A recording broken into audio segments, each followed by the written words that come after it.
Welcome to the Global Speaker Advantage, the #1 podcast where your voice goes beyond borders. Hosted by Oliver Shum, international speaker and coach, this show is for speakers ready to grow influence, land paid gigs, and make a global impact. Tune in every Tuesday and Friday weekly for insights, interviews, and strategies to help you thrive on the world stage. Let's go global. Here is Oliver Shaw, and this is again the Global Speakers Advantage podcast. Today is another amazing day, and we're having a really amazing guest in the house with us, which you're going to be discovering shortly. So, like you know already, at the Global Speakers podcast, we are connecting your voice and your stories beyond borders. And what it means is that you are taking your message to different countries and to different continents of the world. And that's exactly what you do. My dear friend, as you know, my job is to help professional speakers, aspiring speakers to take their messages beyond their countries, beyond their continents, and beyond the entire borders where they are confined or located. And that's why we are so passionate about professional speaking, and that's exactly how we work with speakers from different countries of the world. And with me in the studio is a phenomenal, fantastic, a transformational keynote speaker. And today we'll be looking at how to become the world's best. And he's actually the world's best. And so let's hear from our guest, Sign Muller. Welcome, sir.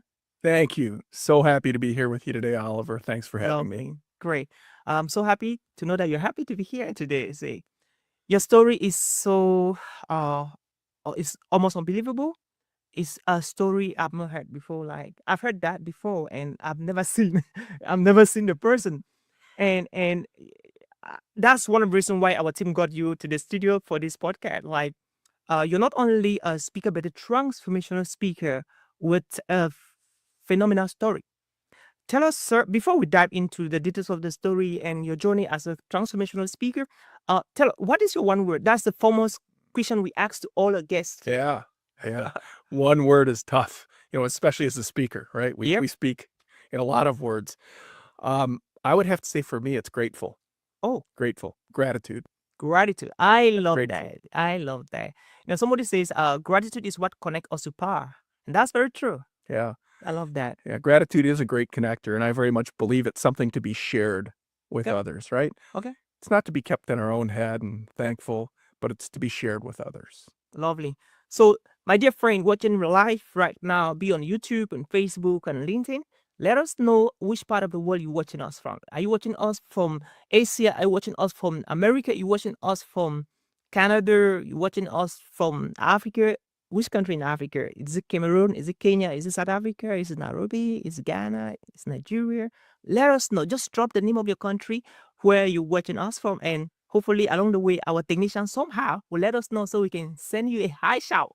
That's going to be a global high shout for you and just for you.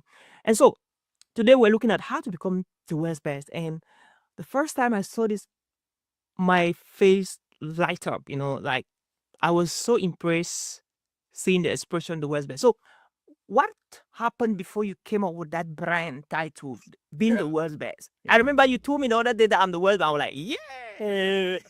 Yeah. I am. Yeah, exactly. It's a way to help share gratitude. Really, Yeah. it's a different way of saying thanks. Okay. You're the world's best. So, August 23rd, 2024. Yeah. I died. Oh my God! Did you hear Yeah. that? Amazing. What happened? yeah, You I- came back to life. I did. I had a sudden cardiac arrest. Okay. I was, my heart stopped. I was flatline for about 8 minutes. Mm. And good friends I was with that I've known for 30, 35 years were there to do CPR, mouth to mouth, and the chest compressions. And then the first responders arrived with the defibrillator to start my heart. And so I'm alive today because of that. But I think of that as a heart-stopping moment. Mm. And we don't have to have a heart-stopping moment that involves the hospital and ambulance and a defibrillator and 7 days in the ICU. It's a very personal thing. If you think about, we all have them, Mm. right? They make us stop in our tracks. They make us pause and think. They make us reflect Mm. on what's really important. What are our priorities? Could be the birth of your child. It Mm. could be getting married. It could be a big presentation at work to the board. Yeah. It could be taking a loan for your first business. Mm. There's a lot of things that could be heart-stopping moments. We all have them. Wow. And it's really how do we respond to them Mm. that matters. Wow. Unbelievable. And like that's so amazing. That's so amazing. I really love that. And you died for 8 minutes, and after then something happened. You came back. And like being a man of faith, I see how your mission on earth was not done yet, and God brought you back to finish your assignment on earth. And I love that. So tell us, tell us, you came back. Like, can you tell us, watching, and especially I guess watching, how was it like when you died? How was it like to be dead? Yeah. Yeah. So that day I golfed, a nice course out by Lake Minnetonka in Minnesota here. Yep. Anybody that wants to look up on the map from across the globe, with a group of friends. There were 12 of us total that I'd met from General Mills, Okay. 1994. Wow. These people became my best friends in the world. We were there for the birth of our children in the hospital, graduation now, college of our children, catching up. Yep. Catching up on the golf course and just chatting. It's like, hey, what's going on? How's being an empty nester? Half of them live out of town, half of them are in town here. And it was my turn to share, and they kind of said, hey, what have you been up to, Sig? And I said, well, you guys remember when I left General Mills, I went to work for that defibrillator company, a company called Survival Link. Okay. Survival Link pioneered automated external defibrillators. So before that, defibrillators were in hospitals and ambulances. We were the first to put them in airlines, in golf courses, police cars, out where people, the real world, where people actually have cardiac arrests, because it's really a key to saving lives.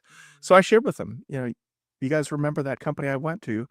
We had a 25-year reunion 2 weeks ago of that defibrillator company. They're like, oh, yeah, I remember that, Sig. I'm like, it just reminded me how important it is to do CPR. Wow. I said that to the people that were going to do CPR on me later in the day. So you talk about faith. I think something brought me to that moment.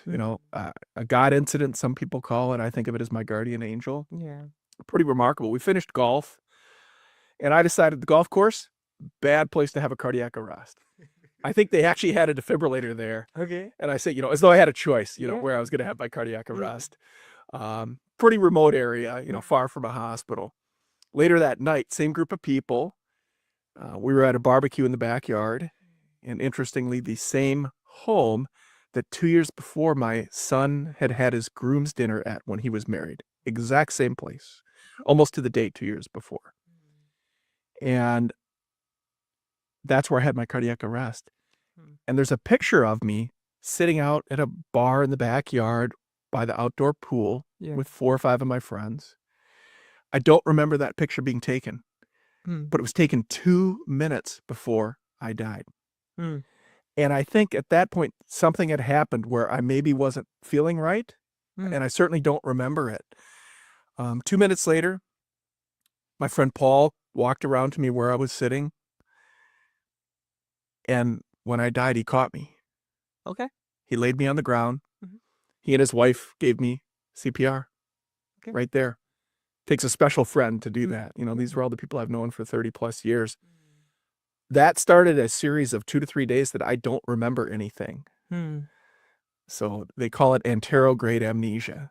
So 8 minutes, I'm dead. I didn't see anything. I don't remember anything. Some people talk about dying experiences. Maybe they have a vision or see things. Yeah. I don't remember anything. And I got to the hospital with a couple friends that went in the ambulance with me. A series of events over the next few days, which I'm happy to recount, really led to my current mission. Okay. So 2.5 days, 3 days of my life, I don't remember a thing. I came to. I was talking to people just like we're having a conversation right now, Mm. Oliver. And I had this anterograde amnesia. Okay. So what that meant was I remembered everything in my life before my cardiac arrest. Oh, gotcha. So if I met you before that day, I'd yeah. remember your name. I'd Okay. remember everything we'd done together in our lives, all of that. Oh. But I couldn't form new memories. Okay, of what happened when you were there. Yeah. Or those first 2-3 days. Yeah. So if someone came to visit me, if Mhm. the doctors told me you had a cardiac arrest, Mhm. 2 minutes later, I didn't remember who visited. I didn't remember what the doctors told me. It was my own personal Groundhog Day. Okay. So I'm in this state of anterograde amnesia. And so everything I learned later from my sister Maria, from family friends, from the caregivers, Mhm. because I didn't remember any of it. They had to fill in the gaps in my life Okay. that I couldn't remember. And give you an example of it. So the first 2 days, the phlebotomist would come and draw my blood about every hour. Mm. And so, Oliver, if you were my phlebotomist, you'd come into the room and I'd say, "Hi, what's your name?" Mhm. "Oliver." "Oliver, you are the world's best." Okay. You said that unconsciously. Yeah. Oh my I God. had no idea anything Okay. I was saying. And then he'd say, "I'm here to draw your blood. My name's Oliver." And okay, great. You'd come draw my blood. You apparently were very, very good at it Mm. because I would tell you 5 more times before Mm. you left the room that you are the world's best. Wow.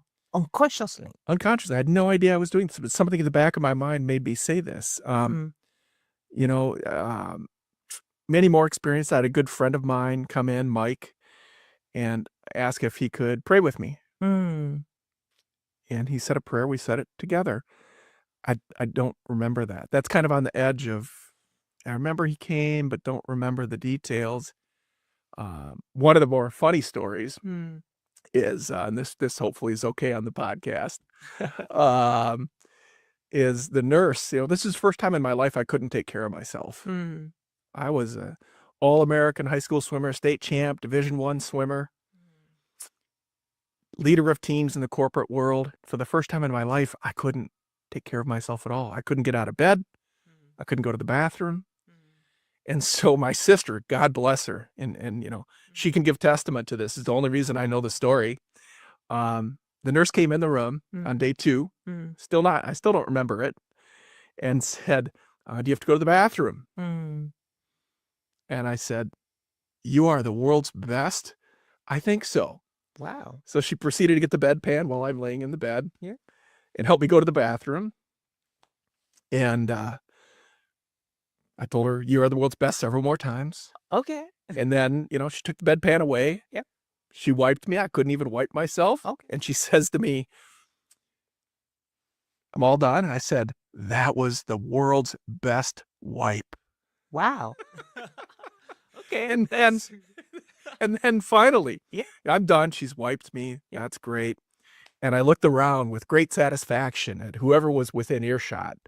And I said, "That was the world's best poop," with Wow. great, great pride Oh, of what I wow. had just done. I have no memory of any of that. Oh, wow. But the idea of you are the world's best, Yep. I was saying to everyone. And wasn't until later that I was able to reflect and people told me I'd been doing Okay. this as to why I understood and came to the conclusion of why I said it. So it's like you died, came back with a message to the world. Yeah. And the message to the world was, you are the world's best. Yeah. To anyone who is living, to anyone who is alive, to anyone you come in contact, and to anyone listening to this podcast right now, irrespective of what you're going through, irrespective of the country you're watching us from, or the continent you're watching us from, you are the world's best. And that's a message that Sik brought to you and to I after he died and resurrected.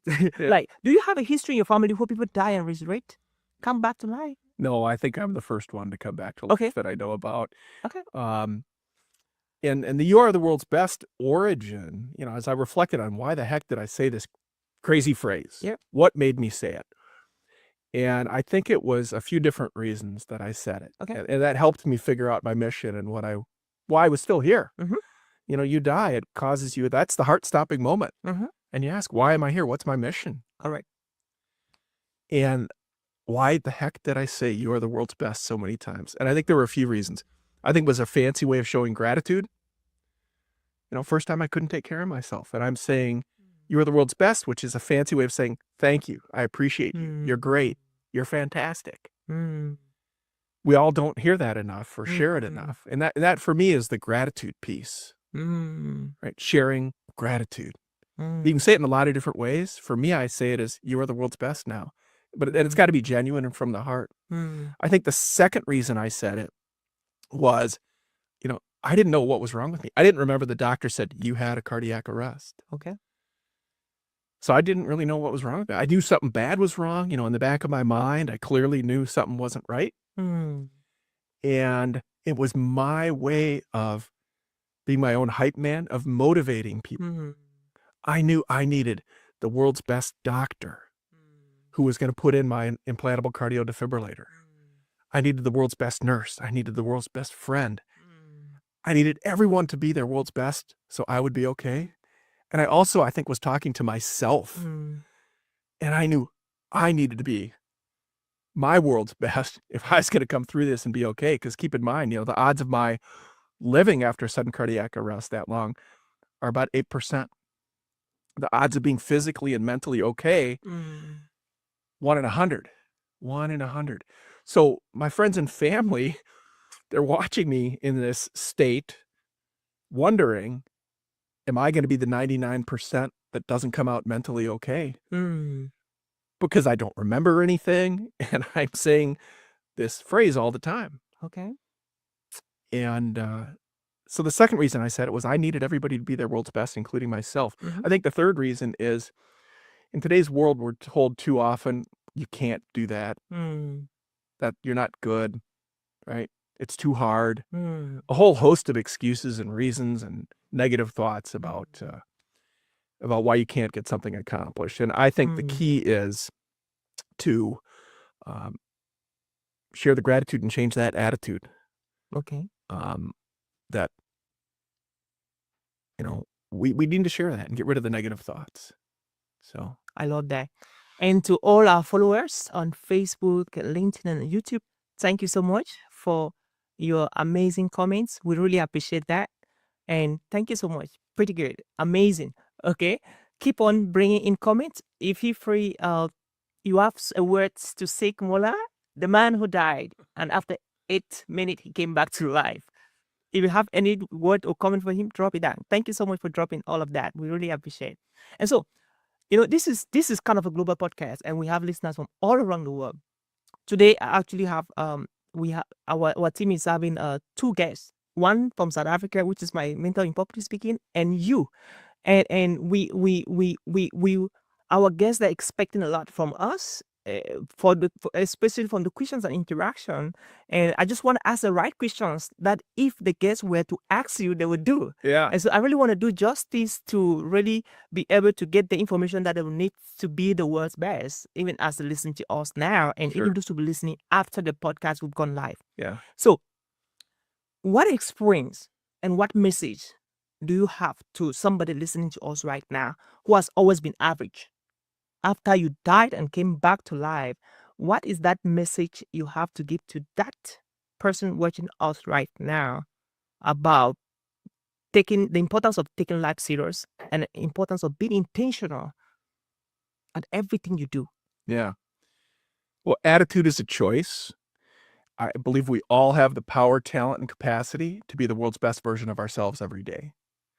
But we have plenty of days where we're not. Everyone does. That's normal, right? We have plenty of days I'm crappy Sig or you're crappy Oliver. Yeah. And we don't like those days, Yeah. right? And the people around us don't like those days. But the key is to have more days that are the good days where you are the world's best for yourself and for those around you. And that will elevate your performance. It will elevate your happiness. And the key is to develop some of the tools and mindset and methods to be able to get there. Unfortunately, in the world, we have 6,000 to 60,000 thoughts a day. That's not the unfortunate part. The unfortunate part is 80% of those thoughts are negative. Negative. My goodness. Crazy. So, and 95% of those are repetitive. So what a bad place to start from. Mm. So how do you shift that to a more positive mindset? And we can talk more in detail about some of those things because I definitely have some tools and ideas about how to do that. Mm. And one of the things that jumps to mind for me is the final piece kind of my story in that 2 months before my sudden cardiac arrest, I was fly fishing with my son in Montana. He's a second-year med student at a brand new med school in Billings, Montana. And, that's fly fishing capital of the world. It's among the best. And we're on the river all day with his pastor. Mm. And his pastor says to us, "Hey, guys, have you ever heard of the book 4,000 Weeks or seen the podcast 4,000 Weeks?" I'm like, "Nope, never heard of it. Don't know anything about it." In the back of my mind, I'm thinking, "Hey, man, I'm fly fishing with my son here, having some fun. I don't know if I need deep thoughts while I'm fly fishing." And this is 2 months before my cardiac arrest. Okay. And he shares that it's a book about living a purposeful life. And when you're born, you have 4,000 weeks to live. That's about 80 years. 80 years. 4,000 weeks. Yeah. So when you put it in Yeah. the perspective of 4,000 weeks, that seems like a lot less. Mm. And for me that day, I caught a brown trout, a Yellowstone trout, a cutthroat trout. I was fly fishing, having a great time with my son. That message kind of went in one ear, out the other ear. I didn't really think anything about 4,000 weeks. Okay, great. I'm 58 at the time. Wonderful. My dad's 95. I'm probably going to live a long time. And as I was reflecting in the 2 months following my cardiac arrest and why I'm here, the idea of, and for your audience, the second piece of it is purpose and mission and passion, but also an urgency to it.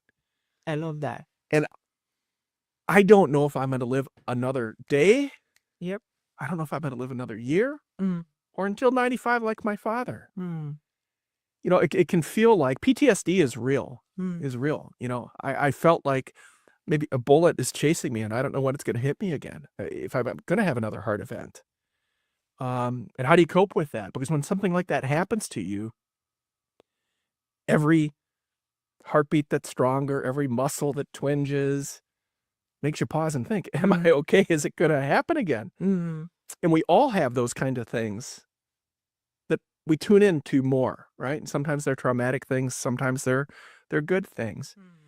And I reflected on the idea of 4,000 weeks and said, I have a choice. My choice is to stop living life and worry and be afraid and curl up in my home and stop living my life.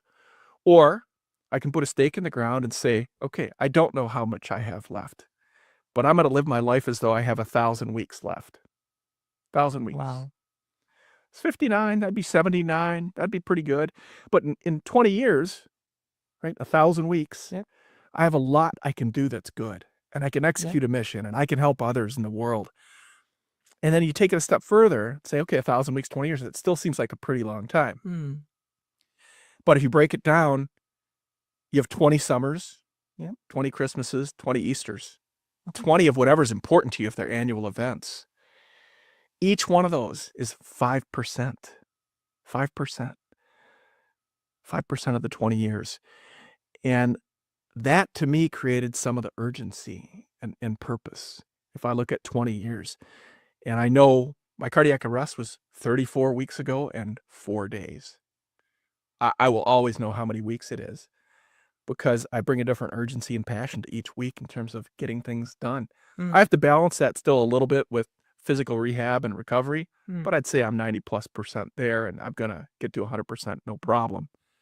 And you take it down a little further and you say, how do you spend your time?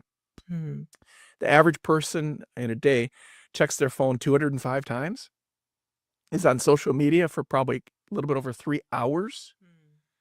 And you could go on and on with the list, watches TV for almost 3 hours and say, is that time well spent? Is that time well spent? Is that my mission? Is that my purpose? Am I helping others? Am I making the world a better place? And apply 5% to your personal life. 5% of 24 hours is 72 minutes. Not a long time.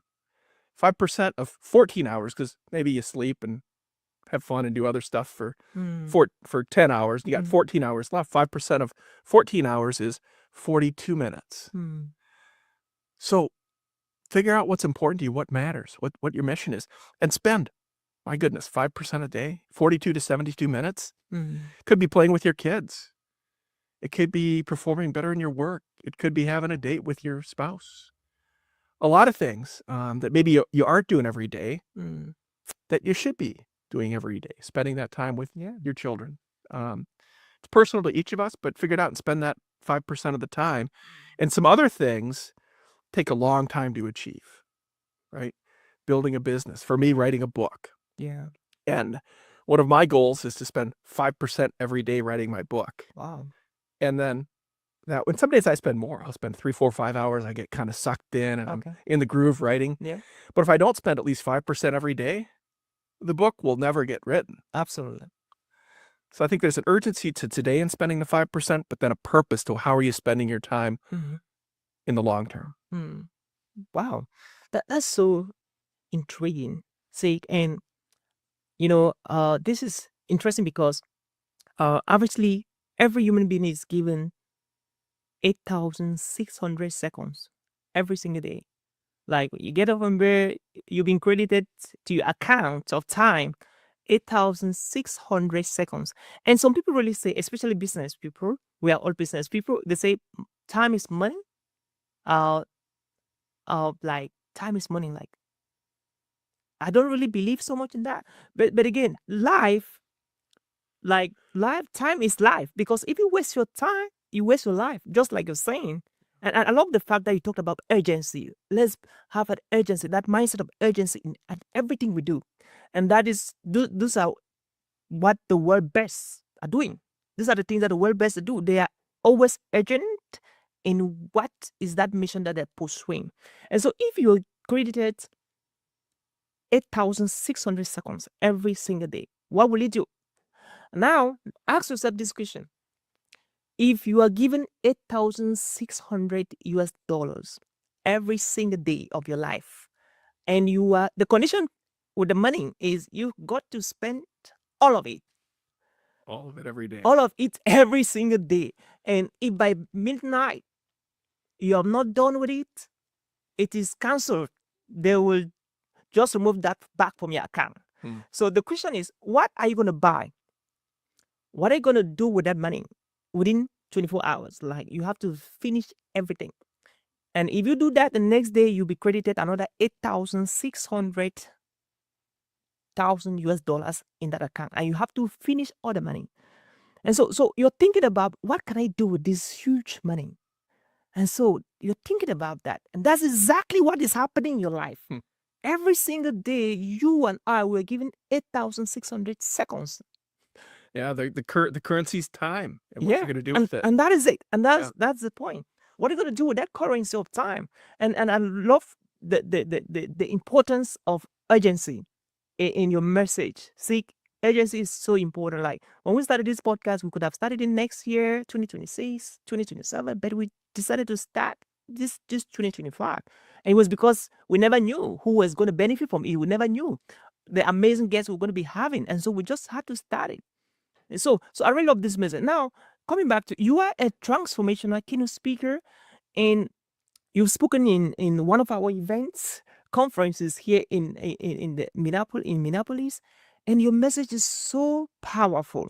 Now, the second guest we'll be having today is Sten Rozo from South Africa, and he'll be talking about the global speaker strength. What is the trend in the global speaking industry, especially for international speakers, top international speakers and global speakers.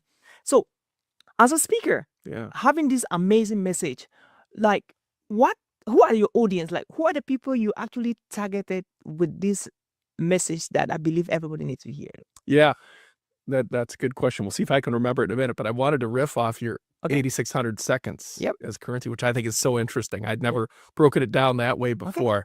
And how are you going to spend that every day? Yeah. It's a good question. I'll have to think about it more, but off the top of my head, for me, it is things to expand my mission to reach more people, and probably a portion for charity that I believed in. And as I think about that, my goal is to reach, over the next 20 years, millions of people across the globe with my mission. Yeah. And to help them be the world's best version of themselves. So I think that $8,600, Yep. I'm going to spend some on, advancing my book Mm. and writing more effectively. I'm going to spend some on my speaking and how to advance that further. And I'm going to spend some on reinvesting in causes and just things I think are important in the world. And that I probably have to eat a little food too. Oh yeah. So, Great. And so who are your audience like? yeah. Okay, who are the people your message is targeting? Yeah. Is it everybody? Well, I think the simple answer is everybody. Okay, I've sure. been speaking a lot at faith groups. Oh, faith groups. I've been speaking a lot at corporations. In corporations, it's really about the company, the team, and the people, Mhm. and how do you align all of those things to fire on all cylinders, and the organization and the team and people perform at their world's best. Awesome. And I do some individual coaching as Okay. well. Not too much. I feel like you can make a difference one-on-one like that, but I feel whether it's a workshop, I'll do workshops at companies, half-day, full-day workshops. It's just you can reach more people that way and hopefully still have a great impact. I got a note from someone after one of my speeches, it's probably about 2-3 weeks ago. It was 3 days after Okay. I spoke. And one of the things I talk about is spreading gratitude and sharing gratitude. And in addition to the 5%, and this guy said in his email to me, he said, "This is the third day after your speech, and every day so far, I wake up and I look in the mirror while I'm brushing my teeth, and I say two things to myself. Am I spending 5% on all the right things today? Mm. And am I sharing gratitude and appreciating people and being thankful for what I have? Not just in my own head while I'm brushing my teeth, but am I sharing that message with others?" And we all have unique ways we can do that. So through the speaking, and it really is any audience, but I think corporations, faith groups, schools, I've done some speaking at High schools schools, as well. universities. Yep. Okay. Yep. I think it's all fair game. Yeah. Yep. No doubt, you're transformational speaker, so everybody needs transformation. Yeah. And so you need that. So faith-based groups, churches, church conferences, religious meetings, corporate, Fortune 500, solopreneurs, entrepreneurs. Yeah, that's your speaker. So two things came to my mind. Two statements from two great men. The first one was from John C. Maxwell. I'm actually listening to his book, 15 Invaluable Laws of Growth. And in chapter 3, 4, he talks about a very powerful concept that every morning when you get up from bed, say, do it now, do it now, do it now, like 2,000 times. And it's amazing. I started practicing that. It's amazing. Like that talks about your message, urgency. Yeah. Do it now, do it now, do it Yeah. now, like 2,000 times. And you are reprogramming your reticular activating system, which is part of your unconscious mind, Yeah. to get things done and stop giving excuses. Yeah. And secondly, I was listening to one of my I followed him on YouTube. He's an amazing speaker and a coach, Myron Golden. He said something so powerful. Like, people talked about soccer, they talk about football, they talk about celebrities, how much money they're earning, which cars they're riding, which private jet they have, and they argue so much about it. They spend a chunk of their time, which is their life, talking about people's wealth. And those people don't know them. Yeah. They never think about them. And he was like, I don't have a TV in my house. I don't watch TV. I don't talk about people. I just focus about my assignment, my mission, my work here on earth, and I make sure I go do it. And so what do you have to say about that? Because some people, especially they do so in some countries, young people spend a chunk of their time idling, complaining, blaming their parents, the government, blaming the ecosystem, like literally blaming their uncles, the aunties, and almost everybody for why they are not making it in life and for why they are having the kind of faith they have. And I believe that, and the time they have, they watch TV, they watch football and they do stuff. And I know they waste the time, they blame everybody. Like, what message do you have to those people out there watching us right now, please? Yeah, I think two things.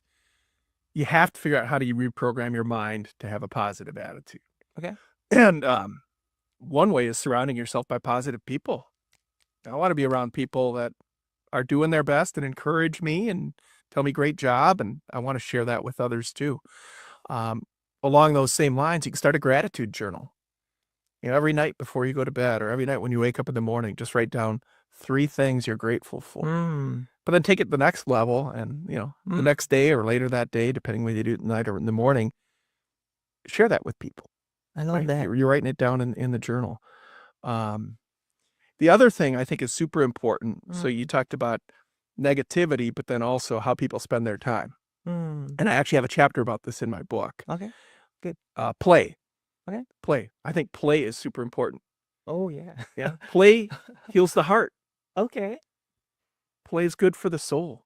Play unleashes our imagination. Which kind of play? Like? Well, everyone plays in different ways. So for me, my play is scuba diving is one of the ways that I play. Okay. And in fact, this is kind of a crazy story. The 4th day in the hospital, the Medtronic rep came in and said, "Sig, we're going to give you an implantable cardio defibrillator." Okay. And told me all about it, the technical specs and everything. And I proceeded to ask him a whole bunch of questions. And I knew some of the questions because 25 years ago, I'd worked at this defibrillator company. What's the waveform that, it would shock me with if I needed it? What's the delivered energy of the device? All these kind of technical things. And he was great. He knew all the answers and finished. And I still, even though this I remember, right? It was day 4. I told him when he walked in the room, I told him as he's explaining it to me, "You are the world's best" multiple times. Oh, yeah. Explaining it to me. And he's starting to leave. And I said, "But I only have one more question for you. And it's the most important question. Okay. If you put this in me, can I scuba dive anymore?" Mm. And his response was, "I don't know, Oh, but I'm going to find out the answer for you." oh, lovely. So he came back later that afternoon and he used the word contraindicated about 20 times, I think. Okay. He said, "Sig, that's contraindicated." No. Meaning, and he explained that if you're underwater, diving at 70, 80 feet underwater and your defibrillator goes off, well, number one, it went off probably because you died or your heart was really screwed up. Okay. And you're probably going to drown after it goes off. I said, "Okay, I understand that risk." And he proceeded to say, contraindicated, can't do it more. And I said, "I understand that. It's something I want to do. Will the defibrillator, the ICD, withstand the pressure of diving?" Right? Because the different atmospheres, right? It's like when you go elevation in the mountains, the pressure's less. When you go underwater, the pressure is very strong. That's why you have to clear your ears when you go underwater. It's because of the pressure. Okay. And he said, "Well, it has been tested up to 100 feet underwater. Okay. So you could scuba dive up to 100 feet. Oh, wow. Which is fine. I mean, most of the scuba diving, 60, 70, 80 feet at the most. Occasionally, you might want to go deeper. I said, "I understand the risks. It can do it." And he said contraindicated a few more times. And then I told him, "You were the world's best." And I looked at him and smiled. And I said, "All right, let's go ahead and put it in." Okay. I don't think I had a choice. I think we were putting it in regardless. Oh, nice. But for me, preserving that ability to play is super fulfilling in my life. Oh. And we all play in different ways. It could be on the soccer field. Yeah.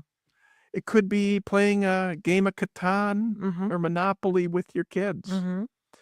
But it causes you to pause, suspend judgment, Yeah. be present. Releases innovation. Yeah. There's no mistakes. You just play. Yeah. And it's very freeing and healing of the soul, healing of the heart, and brings relationships closer together. So I think play is one of those things you should be doing 5% of the day. It's not just work, Yeah.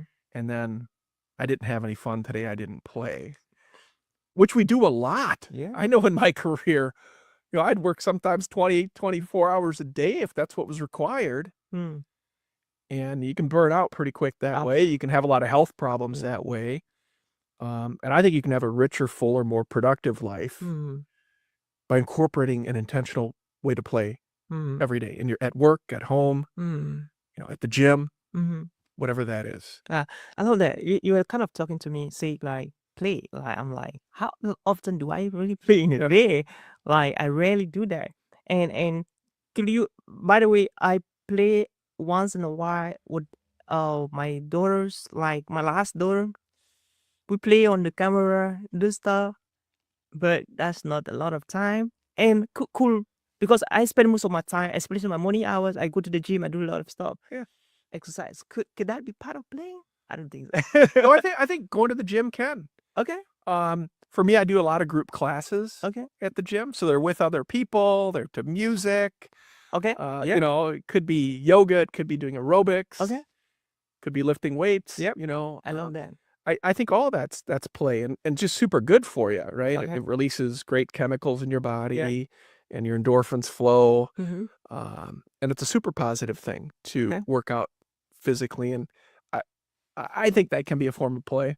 Okay. I love that. Yeah, I think so too. But Yeah. again, the people listening to us, especially our audience from United States, whew, like it's a busy country, man. Like you know what I'm talking. You know what I mean? Like Yeah. it's a busy. Like everybody is Amen.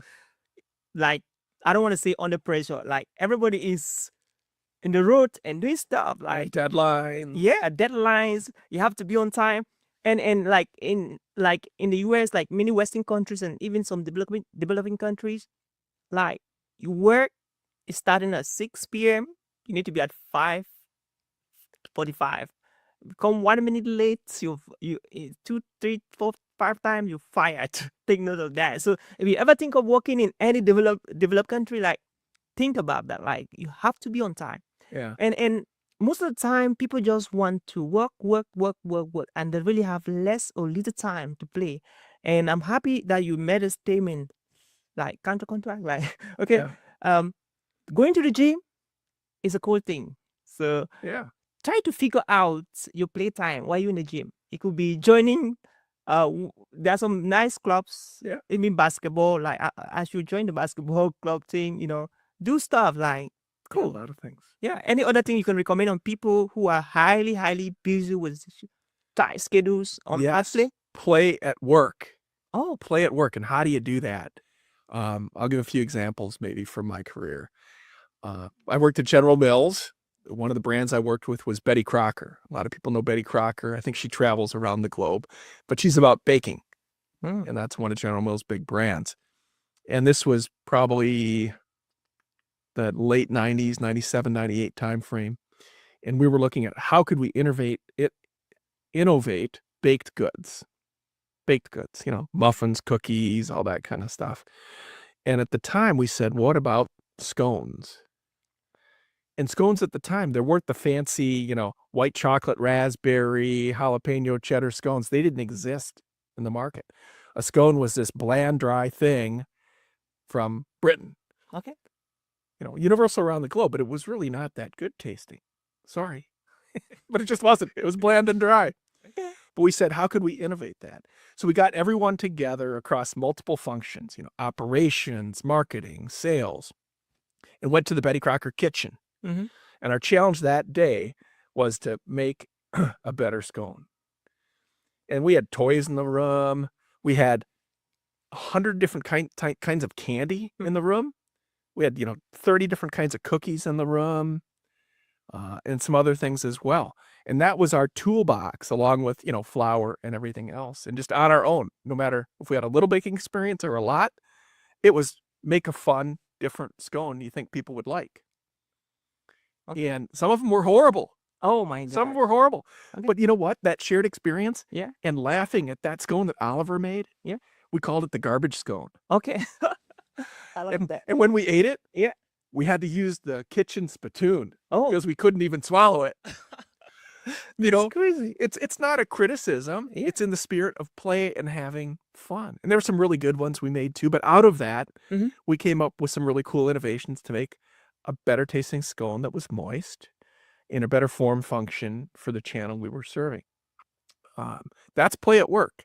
Yeah, And I can give you some more examples, but Okay. it frees the mind. Yeah, that's right. Yeah. And so our guests watching right now, yeah, well, I'm a very practical person. So our guests watching right now, they want us to do something. This is work. This is a studio. So maybe you want to grab your bottle of water. All right. Okay. Let's do some 30 seconds play. Okay, you three. Oh, okay. Let's go again. Let's go again. Okay, let's do the difficult part of it now. We exchange. Uh-oh. You juggle a little. Yeah. All right. Oh my gosh. Oh, that's already to the I just leg there. Kind of leg on the chair. You got you? Oh, I got it. There we go. I got it. Let's go again. All right. Okay, let's go again. Oh, let's go again for last time. Oh, there we go. And really fun games you could do. You can set it on the table. Yeah. And do the idea of can you flip it and let it land on itself. Okay, let's go. I'm not very good. But the goal is to flip it and make it land like that. Okay, let's We- try. Oh my gosh. I know some people that can do this in one try. Okay. I could probably try it 1,000 Maybe- times Yeah. and I wouldn't be able to do it. But some people are really good at that. Just a I crazy, mean, that- silly way to play. Maybe one of our guests could come to the studio and do that. Like, okay, you flip it. Oh my gosh. Okay, let me try for the last time. I like trying stuff.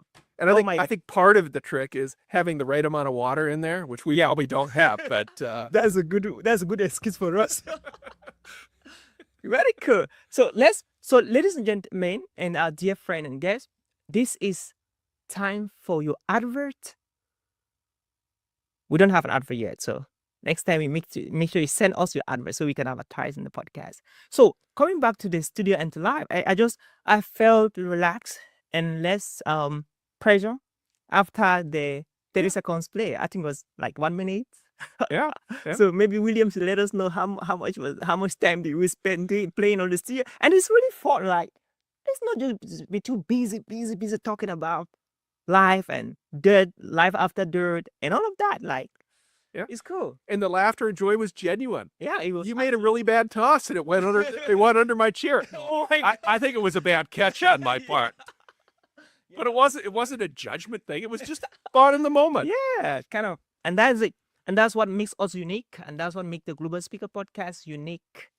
Okay, so let's talk about your speaking business a little bit. Like, you what topics do you talk on? I know you're a transformational keynote speaker, Yep. and I cannot wait, Africa, to get you down to the continent and do some gigs in South Africa, in Cameroon, in Kenya, in Ghana, Would love it. Nigeria, Yeah, I love it. Singapore, Malaysia, Egypt, like Germany, and any other country in the world, like Canada. They need Yeah. speakers like you Yeah. to sharing very powerful stories.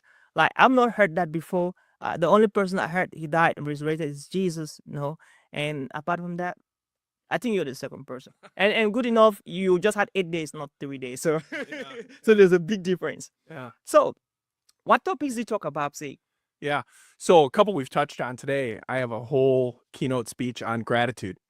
And, all of the speeches have in common, I share my personal story. Wow. But then it's gratitude. And how do you apply gratitude to your life? And some of the things we talked about with, journaling and with positive people.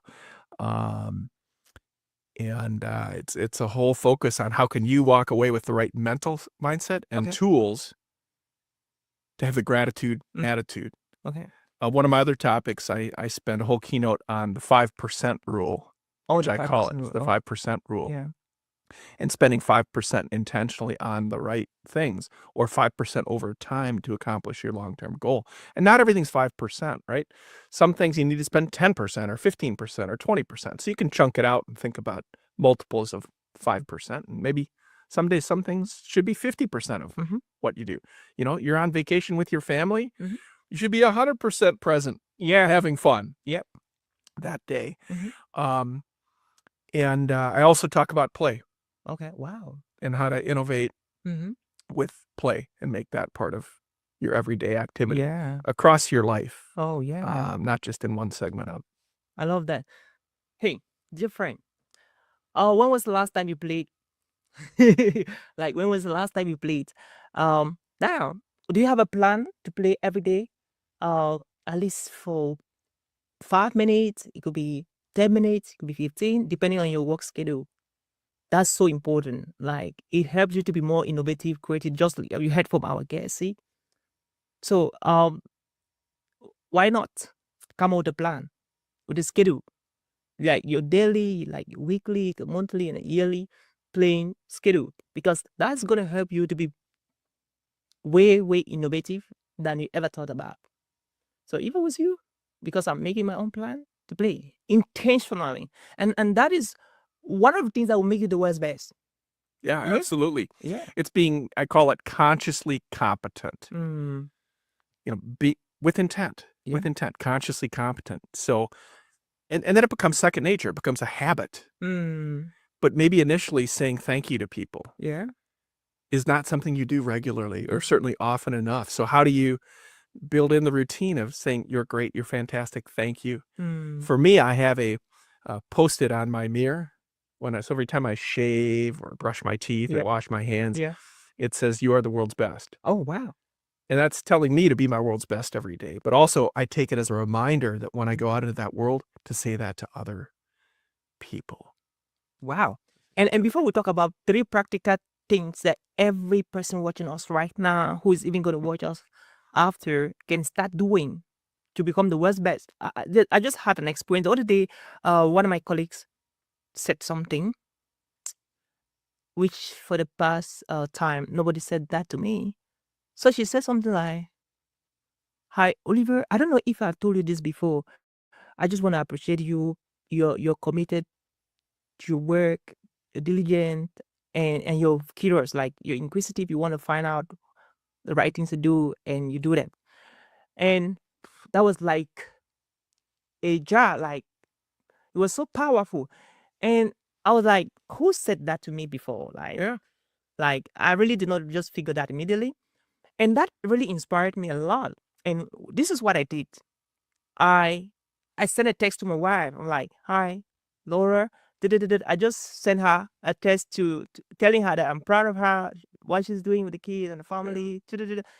And she was like, "Wow." And our response was like, "Wow, thank you, my husband." Made her feel good and it made you feel good too. Absolutely. And that was not all. Yeah. I went to my the director of the Texas Institute of Public Speaking School in Africa, Milton in Cameroon, and I sent him a text. I'm like, "Hi, Milton, you're doing an amazing job. I love what you're doing. The student you're training every month, the result you're giving the institution is so amazing." Like, I almost told him that you're the world best. So next time I'll tell him. Anyone who wants to say that, go for it. Right? Yeah. Just make it genuine. Absolutely. Yeah. And look at what happened. Somebody gave me a word of gratitude, positive feedback, and it had a ripple effect. And I didn't keep it for myself. I was able to share to my wife. I was able to share to my director in Cameroon. Yeah. And and I don't know if they will do that to other people. And I think about that's so powerful, gratitude. Yeah. And like I say, when we started this conversation, gratitude is what connects us with power. I had a lot of doors opening to me around the world because I have learned to always say thank you to whoever ever helped me in whatever way or in any little way. Yeah. To just go back to the person and say thank you. Because there are a lot of people out there that they can help, but most of the time they don't help. But the people who go out of their ways to help, they deserve gratitude. They deserve that feedback of appreciation. That's what I believe. Yeah. So going back to you, Simone, Yeah. you're such an amazing speaker, and I cannot wait to see you more global stages. What do you have to tell our audience watching right now and those who will be watching after? Maybe 3 things, maybe Yeah. 2, maybe 1 thing Yeah. on what they can do to stand out wherever they are, whatever organization they're working in, whatever project they are right now onto it, on how to become the world's best. Like, let's not just talk about it, but let's be practical. Let's live it. Yeah. So part of it starts with a belief, and I really do believe that you all are the world's best. Within each of us is the power, capacity, and talents to be the world's best. Mm, So it's a mindset to want to be the world's best for ourselves, our friends, our family, our coworkers. So it's being consciously competent for that. Then make gratitude part of your everyday life. You know, you talked a lot about that in a great way, Oliver. Thank you. I think, play Yep. every day. Yep. Bring that into Okay. your life. Mhm. And practice 5%. 5% on what's important in your life. Focus on the right things. Find your mission. If you're blessed to find your mission, find your passion. Spend 5% on the things that are important in your life. So I think between those three things, if you can have gratitude, you can play, and spend 5% intentionally on what's important. That's a pretty good start. Wow. Even if you just picked one of those things, make that a habit. Make that a habit. Master it. Then go on to the second thing, you know. Or if you feel good that all three you want to tackle today, go for it. Great. Definitely. So number one, we have to believe and have gratitude. You first have to believe that you're the world's best. That mindset. And then have gratitude. Like, be grateful for life. And I think everybody has something to be grateful. You could be listening to this podcast right now and you're in jail, you're in prison. And you're like, I don't have anything to be grateful for. It's a lie. That's not true. I believe it's not true because you are alive. There are people right now in the mortuaries. There are people even if you're in the hospital right now, in the surgical ward, you still have something to be grateful for. No matter what you're going through right now, you have something to say thank you for that single thing. And so the second one was? Play. Play, yeah. Play. You just saw how we played and it was fun. So do the same thing, play. And finally, practice 5%. Yeah. All right. Like, what are you doing right now? You have to dedicate 5% of your day to practice what you want to major on. I put it there, like, we have the minors and the majors. So what are you majoring on? What do you want the world to know you for? Practice at least 5% every single day. And for those of you who are in the corporate right now and you have a dream, you have a desire, something you want to achieve. Maybe you want to become a corporate speaker, a trainer, a keynote speaker, a transformational speaker like Sign Muller. And you're like, what the heck am I going to do to get out of the corporate, to get into that? So maybe you just have to start practicing 5% every day. Your keynotes, get your family together, get your colleagues together, start practicing. And good enough, if your work can permit you to speak, start from there. And then before you notice, they'll be inviting you to speak left or right, just like they're doing to our guest today, Sign Muller. And so that is so powerful. And I think if we can begin to do these things, we've talked about these three powerful things, your life would never, ever remain the same. And I know people will be like, there's something I learned. A lot of people, I'm sorry to say this, a lot of people are intentionally lazy to live their dreams, to go do the things that they're born to be doing. And it really hurts me a lot. And I think a lot of times it's fear. Yeah, fear. People are afraid. Absolutely. Yeah. Now look at it. Let's think about this way. Okay, what is that thing you want to do?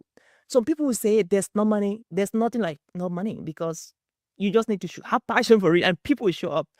A lot of people will say stuff like, I'm sick, I'm not sound, I'm not healthy. Think about, there are a lot of amazing people who were born sick, deaf, dumb, and they did amazing things.